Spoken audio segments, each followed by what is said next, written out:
यानंतरचा दीपस्तंभ युवा प्रेरणा पुरस्कार श्रीमान दानिश महाजन इन्हें प्रदान किया जाएगा। दानिश महाजन पठानकोट से है। रेडियो उड़ान के माध्यम से देश विदेश में दिव्यांग दोस्तों के लिए 10 साल से वो कार्यरत है। मैं माननीय विनय जी और माननीय सचिन जी दानिश महाजन इन्हें दीपस्तंभ युवा प्रेरणा पुरस्कार प्रदान करें ऐसे विनती करता हूँ। माननीय दानिश महाजन।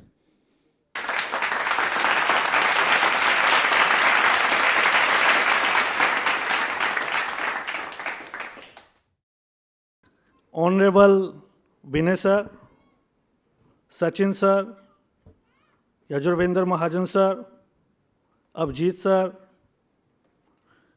कुलगुरु Maheshwari sir, and other dignitaries. It is indeed a great moment to receive this award. Thank you so much for having me. और मुझे बहुत ही स्नेह होता है जब भी मैं ऐसे इवेंट्स का हिस्सा बनता हूँ। सबसे पहले मैं चाहूँगा कि एक बार जोरदार तालियां यजुर्वेंद्र सर के लिए। देखिए, इस समाज में 4 चीज़ों की बहुत ज़रूरत है: awareness, accessibility, skill development and advocacy और इंक्लूसिविटी। शायद ये कहना गलत नहीं होगा, इन 5 पर अगर कोई एक फाउंडेशन बिल्कुल सही से काम कर रही है तो वो दीपस्तंभ फाउंडेशन है। मैं जब काम करता हूँ, मैं 2002 में ब्लाइंड हुआ, 14 साल का था। एक गांव में मैं रहता था, किसी को कोई पता नहीं था। ऐसे लगता था सभी को कि दुनिया में मैं अकेला ब्लाइंड हूँ। किसी को पता ही नहीं था कि ब्लाइंड क्या होता है। और ब्लाइंड तो था, उसके ऊपर आपको पता लोगों की बातें। वो कोई पड़ोस के आते थे, कहते यार अभी पहले इसके पिता नहीं थे, अब तो ये भी माँ के ऊपर बोझ बन गया। अच्छा, एक आप परेशान होते हो, आपके पड़ोसी आपको ज़्यादा करते हैं। तो वो अब मेरे को ये लगा कि भाई मैं ब्लाइंड तो हो गया हूँ, अब ये चाहते हैं कि मैं मल्टीपल डिसेबल हो जाऊँ। कोई ये कहता था कि भाई आप इसके सर के ऊपर मक्खन रख दो, कोई किसी बाबे के पास ले जाओ। और एक जगह जाते थे 10 लोग और आ जाते थे। तो बहुत एक सैड मोमेंट थी उस समय पे। समझ कुछ नहीं आ रहा था क्या किया जाए। तो जब मैं तंग हो गया तो फिर मैंने डिसाइड किया कि डॉक्टर के पास ही भागते हैं, उनसे पूछते हैं कि क्या कोई स्कूल है जहां हम पढ़ सकते हैं। तो मैं डॉक्टर के पास गया, उन्होंने बताया कि हाँ आप पढ़ सकते हो। अब घर वालों ने बोला कि भाई आपको नहीं जाने देंगे। चलिए, मैंने घर में लड़ा और फिर हम गए स्कूल में। तो वहाँ से मेरे को हर समय ये लगता था कि अब समाज के लिए कुछ करना है। मेरे जैसे पता नहीं कितने लोग होंगे कि जिनको डिसेबिलिटी के बारे में पता नहीं है।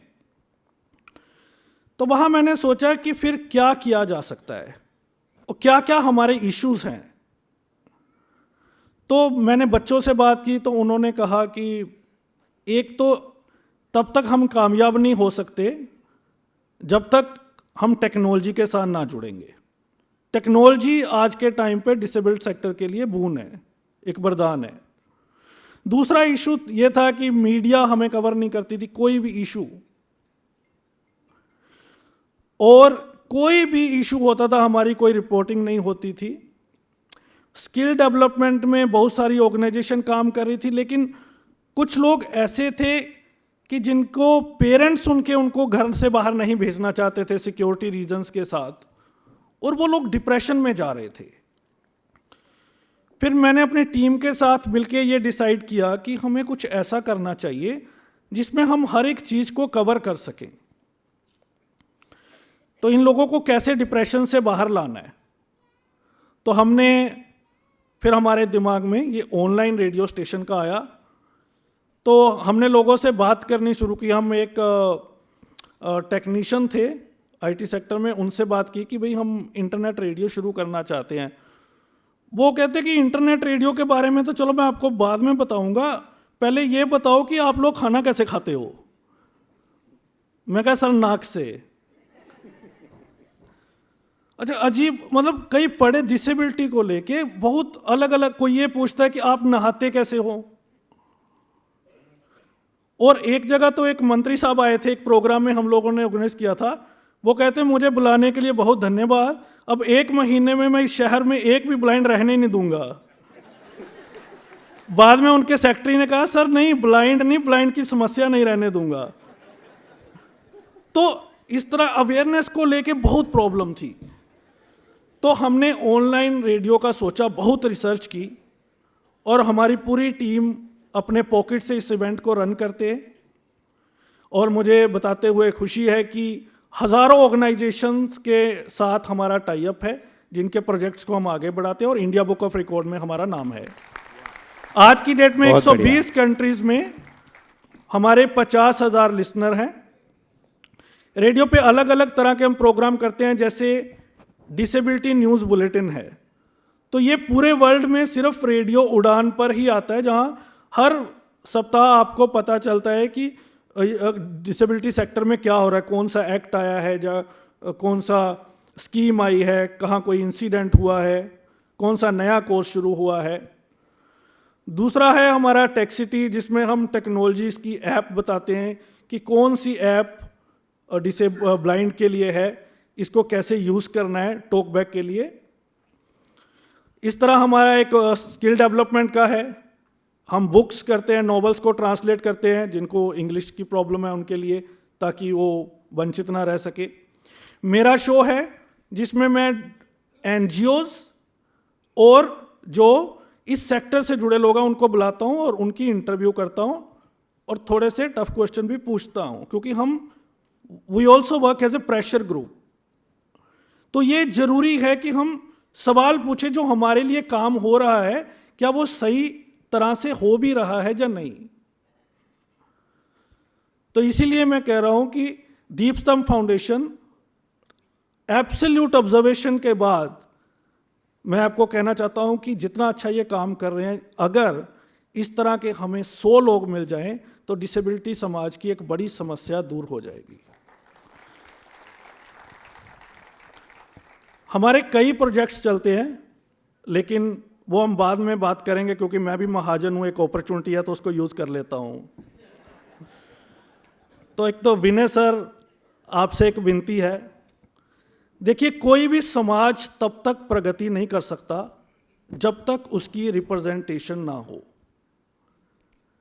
देखिए पार्लियामेंट में, राज्यसभा में हर वर्ग की रिप्रेजेंटेशन है, इनफैक्ट एंग्लो इंडियन की भी रिप्रेजेंटेशन है, लेकिन पर्सन्स विद डिसेबिलिटी की कोई रिप्रेजेंटेशन नहीं है। जबकि एंग्लो इंडियन की पॉपुलेशन आप देखिए कितनी होगी, और पर्सन्स विद डिसेबिलिटीज की पॉपुलेशन आप देखिए कितनी है। 2010 का आंकड़ा कहता है 2,68,00,000, जब सिर्फ 7 डिसेबिलिटी थी। 2016 के एक्ट में 21 डिसेबिलिटी है, और हमें लगता है कि जो डिसेबिलिटी का जो नया सेंसस होगा उसमें जो डिसेबल्ड की संख्या है वो 15 करोड़ से ज़्यादा है इंडिया में। वर्ल्ड हेल्थ ऑर्गेनाइजेशन कहती है कि हर 15वां शख्स डिसेबल्ड है, लेकिन हमारी राज्यसभा में, पार्लियामेंट में कोई सीट रिजर्व नहीं है।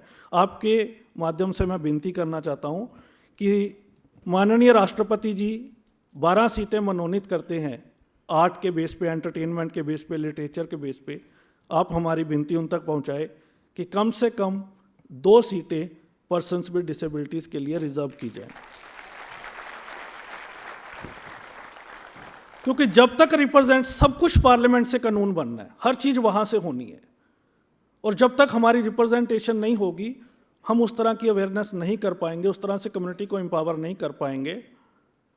देखिए, we are proud of our constitution, there is no doubt about that, लेकिन देख लीजिए आर्टिकल 14 जिसमें यह कहा गया कि किसी के साथ लिंग के बेस पे डिस्क्रिमिनेशन नहीं होगा, धर्म के बेस पे नहीं होगा, जात पे नहीं होगा, लेकिन विकलांगता शब्द वहां भी मिसिंग था, जबकि आजादी के टाइम पे सबसे ज्यादा विकलांग थे। जब पार्टीशन हुआ तो ये चीजें हैं जिस पे भी हमें बात करने की जरूरत है, और मुझे पक्का यकीन है कि देखिए ये पूरी हो ना हो, लेकिन विनय सर हमारी विनती ऊपर तक पहुंचाएंगे मैं ऐसी कामना करता हूँ। बहुत बढ़िया। दूसरी बात, सचिन सर हैं, सारे लोग इनके फैन हैं, एक बार जोरदार तालियां सचिन सर के लिए। देखिए सचिन सर, हम 80s तक का जो सिनेमा था, जो ब्लाइंड लोग थे बहुत अच्छे से एंजॉय करते थे, क्योंकि उसमें ज़्यादातर डायलॉग्स होते थे, पूरी फिल्म हमें समझ आ जाती थी। लेकिन अभी चीज़ें बदली हैं, विजुअलाइजेशन हुई है, तो बहुत सारी जो चीज़ें हैं ब्लाइंड लोग वो एंटरटेनमेंट में इंडिपेंडेंटली एंजॉय नहीं कर पाते। वर्ल्ड ने इसका एक डिसीजन ढूंढा है, इसका सोल्यूशन ढूंढा रहता कि वहाँ ऑडियो डिस्क्रिप्शन मैंडेटरी है।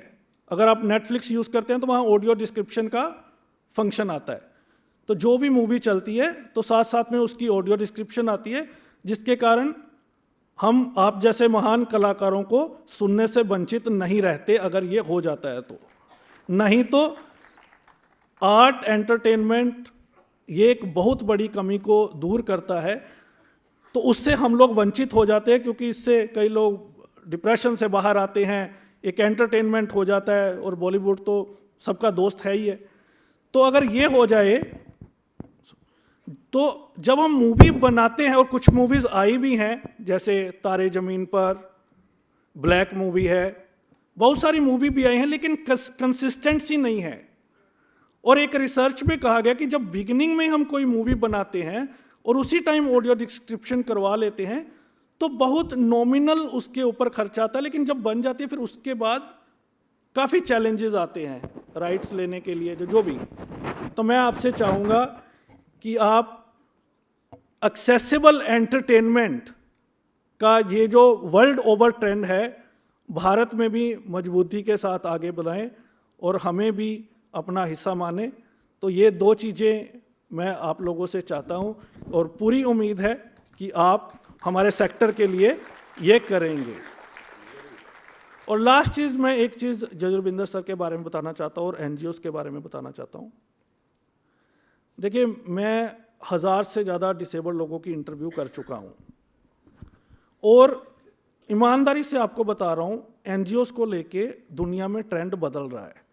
बहुत सारे लोग आज NGO को बहुत अच्छी नज़र से नहीं देखते हैं, लेकिन ये धारणा गलत है। मैंने कुछ दोस्तों से बात की, अपने ही डिसेबल्ड, तो उन्होंने मुझे फ़ोन किया, उनको कोई काम था, तो मैंने बोला कि आपको लॉयर चाहिए, तो आप क्यों नहीं, ये वाले इतने बड़े लॉयर हैं, इनसे क्यों नहीं बात कर लेते? बोलते सर फ़ोन ही नहीं उठाते। जितने कई ऐसी ऑर्गेनाइजेशंस हैं जो क्लेम करती है कि बहुत अच्छा काम करती हैं और करती होंगी, लेकिन देखिए, हम जब, मैं भी ऑर्गेनाइजेशन रन करता हूं, सर भी करते हैं, लेकिन फ़ायदा क्या जब हम अपने ही जिन लोगों के लिए काम कर रहे हैं उन बेनिफिशरीज से बात ही नहीं कर रहे जिनको ज़रूरत है। देखिए, हमें तो वही लोग फ़ोन करेंगे जिनको हमारी ज़रूरत है, लेकिन जब हम उनसे बात ही नहीं करेंगे, जो ऑलरेडी ट्रबल में है उसको और ट्रबल में डालेंगे, पता नहीं कितनी मुश्किल से उनको हमारा नंबर मिलता है, और उसके बाद भी हम बात नहीं करते हैं, तो मुझे लगता है कि इस तरह कोई ऑर्गेनाइजेशन रन करने का कोई मतलब रह नहीं जाता। लेकिन जजुर्विंदर सर को जितनी बार जिन लोगों ने फ़ोन किया है ना, सर ने उन्हें सिर्फ उनका फ़ोन उठाया है, प्रॉपर काउंसलिंग के साथ साथ उन्हें अपने परिवार का हिस्सा बनाया है। यह हम सभी लोगों को सीखना चाहिए। Thank you so much once again for this lovely evening, and thank you. That's all. Danish भाई, बहुत बढ़िया, बहुत ही बढ़िया। और आपने इतने सही लोगों के सामने दो चीज़ें मांगी है। ये दो लोग ऐसे हैं कि इन्होंने यदि ठान ली तो आपने जो मांगा है आपको ज़रूर मिल जाएगा।